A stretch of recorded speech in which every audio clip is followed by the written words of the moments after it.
Hello, I'm going to be speaking about PEEZAW paragraphs today. There's something that my colleague Miss Thompson told me about a few years ago and which I've been using with my classes ever since because I recognise how versatile they are. I'm going to skip past the point, evidence, explanation sections because I think most people will have experienced them already. The new things to you might be the Zoom, audience response and writer's intention. So the Zoom is your opportunity to develop the language analysis. Audience response is your opportunity to build in contextual factors and how that might impact the way that people are seeing the text or how the writer is writing. And finally, the writer's intention is a little bit more challenging, but you're basically considering why the writer has constructed the text or that character in the particular way they have for their ultimate purpose. So that one is a little bit harder. But the other two sections you can definitely speak about and incorporate quite easily. I'll just give you an example here. So this is something that I wrote based on Act 3, Scene 5. So imagining that we had that as an extract. So that is a scene where Lord Capulet reacts to Juliet saying that she doesn't want to get married to Paris. So I'm just going to read my response and hopefully the colour coding will explain how this works. In this extract, Capulet has been presented as angry. We see a remarkable shift from the exposition where he was calm and respectful of his daughter's wishes when Capulet exclaims, "Young baggage." On the surface, the noun baggage suggests he sees Juliet as a cumbersome burden.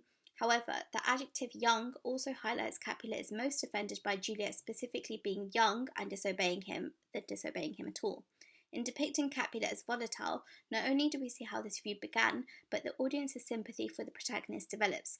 Thus, Shakespeare very cleverly uses this transformation in Capulet to highlight the tension and ultimate tragedy. So here, because in the extract analysis, your biggest focus is on language analysis, I've used terminology. So I've got adjective, I've got noun, I've referred to the exposition, which is the beginning part of the play. I've referred to the protagonist. So I'm using words that can immediately demonstrate that I understand what I'm speaking about. Also, the Zoom is my opportunity to portray alternative interpretations. So that would be, on the surface, we see this, however, and then building on that idea even further. And then the audience response is kind of, in this part, I would focus more on how the audience's emotions have been manipulated. So we're focusing on how the audience in this case are developing sympathy for Juliet because we're like, whoa, she's in this really tough living situation with her dad not respecting anything she has to say. And then that goes back to Shakespeare's intention. This is a tragedy, and the protagonist in a tragedy is supposed to be likeable. We're supposed to be on their side. So therefore, it's linking to what Shakespeare is trying to do. If we parallel that to question B, which is focusing on the whole text and how a theme has been presented, you can see how we can manipulate this structure again.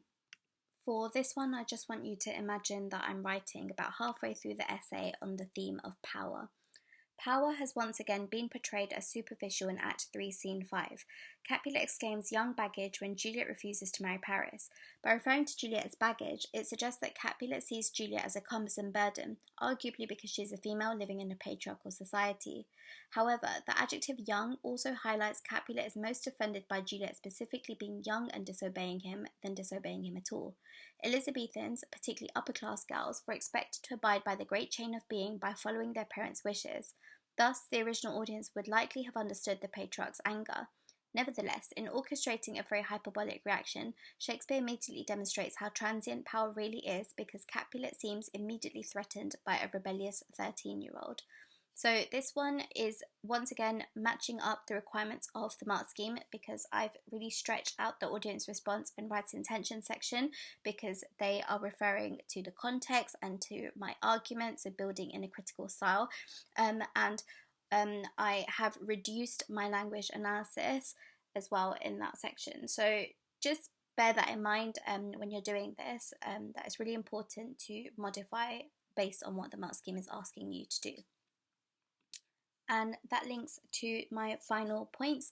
So as I said before, check what the mark scheme is asking and modify based on that. The second thing is feel free to manipulate the paragraph structure. So PEEZAW is there just as a way to help you remember the key parts. But once you feel like you know all of them, it makes no difference if you chop and change them around. And finally, try and avoid making it sound too formulaic. So if you have 3 paragraphs in your essay, don't start every section the same way, because then it becomes really obvious that you're relying on a paragraph structure, and then that could hinder you for how you're articulating yourself. Try and find different ways of saying things. Okay, that's it for now. Good luck.